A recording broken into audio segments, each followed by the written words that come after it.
Bonsoir à tous et bienvenue sur notre chaîne YouTube Elle écoutait sa parole. Ce soir, nous avons le plaisir de vous présenter l'ouvrage de Don Richardson, L'enfant de paix, une histoire inoubliable de traîtrise dans la jungle, ouvrage dont nous vous lisons la 4e de couverture ainsi que l'introduction de l'auteur. Encore à l'âge de la pierre jusqu'en 1962, encore loin de toute civilisation et uniquement entourés de tribus voisines, les Saouis de la Nouvelle-Guinée néerlandaise étaient des cannibales chasseurs de têtes qui prenaient les crânes de leurs victimes comme oreillers. Parmi les Saouis, la traîtrise était plus qu'une manière de vivre, c'était un idéal que d'innombrables générations de Saouis avaient conçu, systématisé et perfectionné. Pour eux, gavé d'amitié, une victime pour le massacre était la plus haute forme de traîtrise. Les héros des légendes saouis n'étaient pas ceux qui avaient pris le plus grand nombre de têtes dans une bataille ou une embûche, mais ceux qui le faisaient de la manière la plus perfide. Quel impact pouvait avoir l'évangile de Jésus-Christ sur un peuple qui vénérait Judas comme étant un parfait exemple de virilité et qui considérait le baiser de trahison comme l'ultime expression de la traîtrise. Dans les pages de ce livre, Don Richardson raconte comment l'enfant de paix amena finalement la vraie paix à ce peuple saoui de la Nouvelle-Guinée néerlandaise. Introduction de l'auteur. Le peuple saoui de l'ancienne Nouvelle-Guinée néerlandaise, une des quelques 400 tribus de la Nouvelle-Guinée occidentale qu'on appelle maintenant Irian Jaya. Chacune de ces tribus est distincte et unique et forme à elle seule un petit univers avec sa propre vue du monde, ses légendes et son propre sens de l'humour.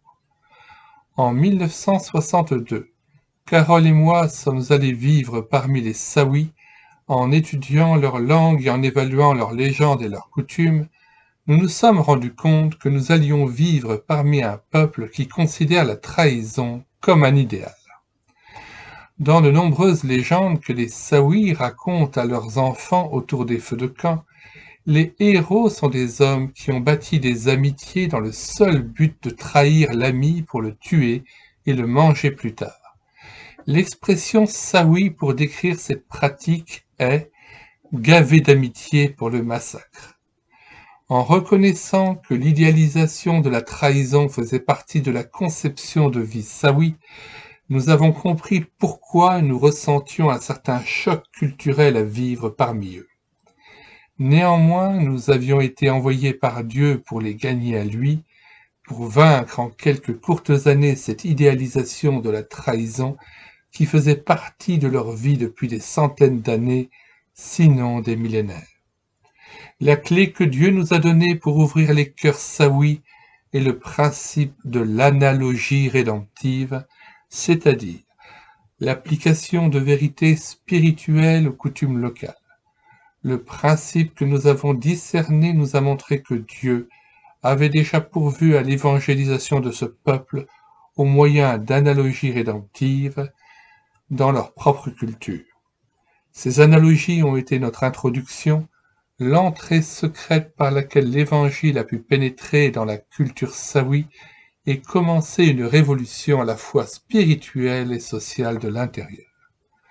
Au cours de notre ministère parmi les Saouis, Carole et moi nous sommes souvent demandé si l'Esprit de Dieu utiliserait réellement une analogie rédemptive telle que l'enfant de paix pour apporter la régénération à ces cannibales chasseurs de têtes.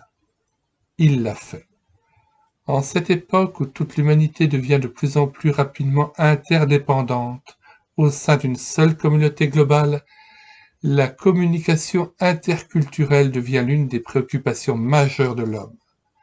L'enfant de paix relate l'agonie et le triomphe de notre tentative d'étude d'une des cultures les plus violentes dans ses racines mêmes, puis notre essai de communiquer de façon valable avec les membres de cette culture. Nous croyons que le résultat est une aventure au niveau de la compréhension humaine qui inspirera au lecteur plus de considération et de compassion envers des peuplades minoritaires de notre planète, dont Richardson. Nous vous invitons donc à lire cet ouvrage après l'avoir téléchargé sur le site internet médiathèquechrétienne.fr.